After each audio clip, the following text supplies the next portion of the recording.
नमस्कार, स्वागत है आप सभी साथियों का उत्तराखंड एग्जाम मेंटर पर। मैं कुमार गुप्ता। कैसे हैं आप सब लोग? आशा करते हैं आप सब लोग स्वस्थ होंगे, मस्त होंगे। और एक बार पुनः आप सभी साथियों का एक नोटिफिकेशन या एक नई वैकेंसी के सेशन में आप सभी का स्वागत है। तो मजेदार खबर ये है कि वन क्षेत्राधिकारी एफआरओ की वैकेंसी आ चुकी है, जिसके लिए हम आपको डिटेल में अपडेट देने वाले हैं। तो सहायक वन संरक्षक, लैंगिंग अधिकारी एवं वन क्षेत्राधिकारी संयुक्त परीक्षा 2025 के लिए नोटिफिकेशन आउट हो चुका है। विज्ञापन की तिथि क्या है? 30 जनवरी। विज्ञापन की तिथि यहाँ पर क्या है? तो आपको बता दिया जाए, विज्ञापन की जो यहाँ पर तिथि है वो क्या है? वो है 30 जनवरी, यानी कि आज ही क्या है? आज ही यहाँ पर विज्ञापन जारी हुआ है। साथ ही साथ आपको बता दिया जाए कि आवेदन आवेदन पत्र भरने की जो अंतिम तिथि रखी गई है वो 19 फरवरी, यानी कि पूरे 20 दिन का समय दिया गया है। आवेदन शुल्क जमा करने की जो अंतिम तिथि है वो 19 फरवरी, और उसमें कुछ संशोधन कर सकते हैं, तो वो क्या है, 25 फरवरी तक कर सकते हैं। अब ये तो हो गया बेसिक इन्फॉर्मेशन कि भैया फॉर्म कब से भरे जाने हैं, और फिर उसके साथ साथ क्या है, बाकी चीजें अपडेट है। अब हम थोड़ा सा इसके बारे में बात करेंगे। ठीक है, ये फॉर्म कैसे भरे जाएंगे? तो ये फॉर्म बेटा ऑनलाइन भरे जाएंगे। पूरी तरीके से फॉर्म कैसे भरे जाएंगे? तो पूरी तरीके से बेटा ये फॉर्म ऑनलाइन भरे जाएंगे। और ऑनलाइन फॉर्म भरने की जो अंतिम तिथि है 19 फरवरी 2025 तक रखी गई है, और इसके लिए समस्त अनिवार्य शैक्षिक अहर्ताएं एवं अन्य अहर्ताएं अवश्य धारित करता हूँ। ठीक है, उसके साथ साथ आपको बता दिया जाए कि आगे जो है डिटेल में थोड़ा सा हम इस पे चर्चा कर लेते हैं कि अभ्यर्थी ऑनलाइन आवेदन करने के पूर्व विज्ञापन में वर्णित सभी निर्देशों को भली बात अध्ययन कर लें। ठीक है, फर्जी प्रमाण पत्र नहीं होने चाहिए कि भैया शैक्षणिक योग्यता या आयु या आरक्षण संबंधी कोई फर्जी नहीं होना चाहिए। ठीक है, आवेदन शुल्क जो है वो केवल और केवल नेट बैंकिंग या डेबिट कार्ड या क्रेडिट कार्ड के माध्यम से क्या है, स्वीकार किया जाएगा। ठीक है, और उसके साथ साथ आपको अंतिम सबमिट करना है, फिर वो करेक्शन डेट आ जाती है। करेक्शन आप कर 1 हफ्ते तक बाद तक करेक्शन कर सकते हैं। अब थोड़ा सा बात करते हैं कि पदों की संख्या क्या है, रिक्तियों का विवरण। तो यहाँ पर 3 वैकेंसी होने वाली है, 3 वैकेंसी में भर्ती होने वाली है। सहायक वन संरक्षक, लैंगिक अधिकारी और वन क्षेत्राधिकारी संयुक्त परीक्षा। ठीक है, इसके अंतर्गत देखा जाए तो सहायक वन संरक्षक के अंतर्गत कुल पदों की संख्या कितनी है? तो इसके अंतर्गत कुल पदों की संख्या 3 है, जो कि अनरक्षित है। ठीक है, तो ये जो वैकेंसी है ये लेवल 10 के लिए है। लेवल 10 के लिए है, ये एक समूह खा के लिए वैकेंसी है। अनिवार्य शैक्षिक अर्हताएं देखा जाए तो सहायक वन संरक्षक पद के लिए सीधी भर्ती के लिए अभ्यर्थी को भारत में विधि द्वारा स्थापित किसी भी विश्वविद्यालय से निम्नलिखित में से कम एक विषय के साथ विज्ञान स्नातक, प्रौद्योगिकी स्नातक या अभियांत्रिकी स्नातक उपाधि या उसके समकक्ष मान्यता की उपाधि होना आवश्यक है। ठीक है, कृषि, वनस्पति विज्ञान, रसायन विज्ञान, कंप्यूटर एप्लीकेशन, कंप्यूटर विज्ञान, अभियांत्रिकी में कृषि, केमिकल, सिविल, मतलब आपका बीटेक होना चाहिए।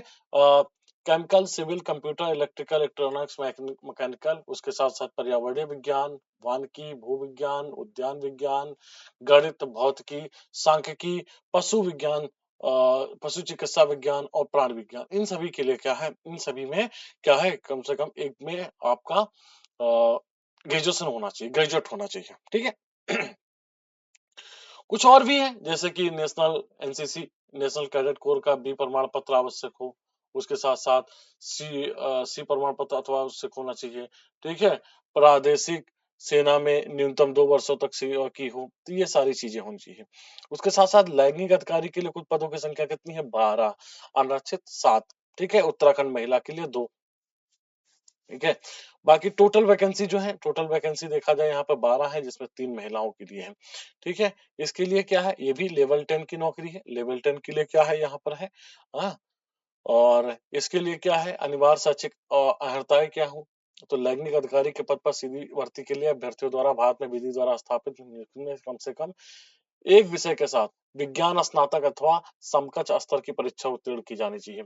इसमें कृषि, वनस्पति विज्ञान, रसायन शास्त्र, कंप्यूटर एप्लीकेशन, कंप्यूटर साइंस, अभियांत्रिकी, कृषि, रसायन, civil, computer, electricals, electronics, mechanical, पर्यावरणीय विज्ञान, वानिकी, भूविज्ञान, उद्यान विज्ञान, गणित, भौतिकी, सांख्यिकी, पशु चिकित्सा विज्ञान, प्राणी विज्ञान, ये सभी चीजें होनी चाहिए। ठीक है? इन सब में कम से कम एक में एक विषय के साथ विज्ञान का क्या है स्नातक होना चाहिए। तीसरी चीज हम बात करेंगे वन क्षेत्राधिकारी की, तो वन क्षेत्राधिकारी जो कि लेवल 8 की नौकरी है, लेवल 8 की जॉब है। इसमें टोटल पदों की संख्या 31 है। 31 में 8 महिलाओं के लिए निर्धारित है, 8 महिलाओं के लिए निर्धारित है। ठीक है? इसके लिए क्या होना चाहिए कि कम से कम वही ग्रेजुएट होना चाहिए भारत के किसी विश्वविद्यालय से, विज्ञान प्रौद्योगिकी एवं अभियांत्रिकी में स्नातक की उपाधि या उनके समकक्ष मान्यता प्राप्त उपाधि प्राप्त होना आवश्यक होगा, जिसमें एग्रीकल्चर, वनस्पति विज्ञान, रसायन विज्ञान, कंप्यूटर एप्लीकेशन, कंप्यूटर विज्ञान, अभियांत्रिकी, कृषि में उसमें कृषि, रसायन, civil, computer, electrical, electronics, mechanical, इन सब में किसी में मतलब बीटेक डिग्री भी चलेगी। वानिकी, भूविज्ञान, उद्यान विज्ञान, गणित, भौतिकी, सांख्यिकी, पशु चिकित्सा विज्ञान, प्राणी विज्ञान, ये सभी होनी चाहिए इसमें कम से कम।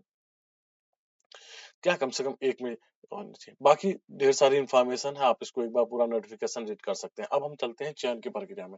तो जो चयन की प्रक्रिया है ये 3 चरणों में संपन्न होगी। तो सहायक वन संरक्षक, लैंगिक अधिकारी एवं वन क्षेत्राधिकारी संयुक्त परीक्षा 2025 के अंतर्गत प्रारंभिक परीक्षा, मुख्य परीक्षा एवं शारीरिक मानक परीक्षा तथा साक्षात्कार परीक्षा आयोजित की जाएगी। मतलब ये कुल जमा ये है कि 3 चरणों में ये परीक्षा संपन्न होगी। प्रारंभिक परीक्षा होगी, प्रीलिम्स होगा, जो कि 150 क्वेश्चंस का होगा। ठीक है, अधिकतम अंक 150 है। इसमें क्या है, 1/4 माइनस मार्किंग है, 1/4 क्या है इसमें माइनस मार्किंग है। जो ये ऑब्जेक्टिव होगी, एमसीक्यू टाइप की होगी परीक्षा। ये परीक्षा जो होगी प्रीलिम्स की, वो एमसीक्यू टाइप की होगी। मुख्य परीक्षा जिसको हम लिखित परीक्षा योजना जानते हैं, इसमें एक आपका हिंदी पेपर होगा, द्वितीय अनुवाद पत्र अंग्रेजी है और तीसरा अनुवाद पत्र क्या है, सामान्य ज्ञान है। ये सब रिटन परीक्षा होगी। इसके अलावा 2 ऑप्शनल है, 2 ऑप्शनल पेपर होंगे, प्रथम वैकल्पिक विषय, द्वितीय वैकल्पिक विषय। तो टोटल इसमें जो पेपर की संख्या है, वो टोटल पेपरों की संख्या यहाँ पर कितनी है, यहाँ पर टोटल पेपरों की संख्या है 5, जिसमें से 3 पेपर 100-100 नंबर के हैं और 2 जो वैकल्पिक प्रश्न है वो 200-200 नंबर के। इंटरव्यू नाम मात्र का मात्र 75 नंबर का होने वाला है। प्रीलिम्स जो होगा वो क्वालिफाई होगा, उसके मेंस में नंबर नहीं जुड़ेंगे। वैकल्पिक विषयों में से आप इनमें से कोई चुन सकते हैं, किसी एक विषय को क्या है आप यहाँ पर चुन सकते हैं। जो भी वैकल्पिक विषय चुनेंगे उसमें से कोई 2 पेपर होंगे, कोई दे 2 पेपर आपको उसमें देना होगा। तो सामान्य जो हिंदी का प्रश्न पत्र है उसमें 35% अंक है, उत्तीर्ण होना चाहिए। ठीक है? प्रारंभिक परीक्षा में प्राप्त अंकों की गणना किसी भी दशा में अंतिम योग्यता क्रम निर्धारित करने में नहीं लिए जाएंगे। सिंपल सी बात है डियर। ठीक है, सिंपल सी बात है डियर कि कम से कम भैया ये जो प्रीलिम्स है केवल क्वालिफाइंग है, केवल क्वालिफाइंग है। इसका प्रीलिम्स परीक्षा में चाहे इतना अच्छा स्कोर कर लीजिए, अगर आप कट ऑफ के ऊपर गए हैं तो कट ऑफ के ऊपर जाने पर बस आपको केवल कट ऑफ बीट करना है। बाकी आप चाहे 150 में से 140 सही कर लो, और अगर आपका कट ऑफ 85 या 90 बन रहा है तो 90 वाला भी जाएगा, और आप चाहे 150 वाला भी जाओ, कोई फर्क नहीं पड़ने वाला। सारी चीजें लगभग एक जैसी होंगी। तो वो केवल क्या है, उसका केवल आपको प्रारंभिक परीक्षा जो है वो केवल मेंस तक पहुंचाने का बेटा क्या है, एक जरिया है, एक माध्यम है। ठीक है? सिलेक्शन कौन दिलाएगा, तो सिलेक्शन तो केवल मेंस दिलाएगा। क्योंकि आप देख लीजिए मेंस कितने नंबर का, मेंस है टोटल 700 नंबर का, 700 नंबर का, और 75 नंबर का मात्र इंटरव्यू है। तो टोटल जो आपकी मेरिट कट ऑफ बनने वाली है फाइनल सिलेक्शन की लिस्ट, वो 775 नंबर की बनने वाली है, जिसमें से 700 नंबर आपके हाथ में है। जितना बेहतर मेहनत करेंगे, हिंदी, अंग्रेजी और तीसरा जीएस का पेपर है, बहुत बढ़िया है। आप इसकी कंप्लीट तैयारी कर सकते हैं उत्तराखंड एग्जाम इंटर पर, मतलब 3 सब्जेक्ट की। हम ऑप्शनल की बात नहीं कर रहे हैं डियर। अगर आपको हिंदी, अंग्रेजी और ये जीएस पढ़ना है तो आप उसके लिए क्या कर सकते हैं, उत्तराखंड एग्जाम इंटर पर क्या कर सकते हैं, कोर्स यहाँ पे ले सकते हैं। ठीक है? बाकी एलिजिबिलिटी है वही, सीने का घेराव कितना होना चाहिए और पुरुष और महिलाओं के अलग अलग हाइट कितनी होनी चाहिए, ये है यहाँ पर। ठीक है? और ऑनलाइन आवेदन अंतिम तिथि समाप्त होने के पश्चात 5 कार्य दिवस के उपरांत लिंक खोला जाएगा। ठीक है? एडिट करेक्शन की होगी, एडिट करेक्शन की होगी। ठीक है? चलो कोई दिक्कत नहीं है। आवेदन शुल्क मात्र 150 रुपया है।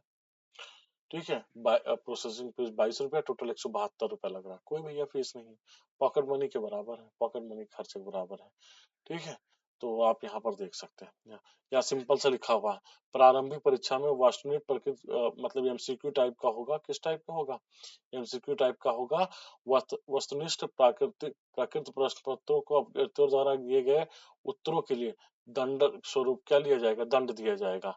मतलब एक चौथाई देख लीजिएगा, एक चौथाई 1/4 दंड के रूप में काट लिया जाएगा। ठीक है, मतलब अगर आपने 4 प्रश्न गलत किए हैं, मान के चलिए सपोज करिए 100 प्रश्न आपको करने हैं, 150 प्रश्न करने हैं, आपने उसमें से 100 किए हैं, 100 में से अगर आपके 20 गलत हैं, तो अब आपके कितने बचे? 80। अभी नहीं, अभी आपके 5 नंबर और कटेंगे। एक चौथाई 20 का एक चौथाई कितना होता है?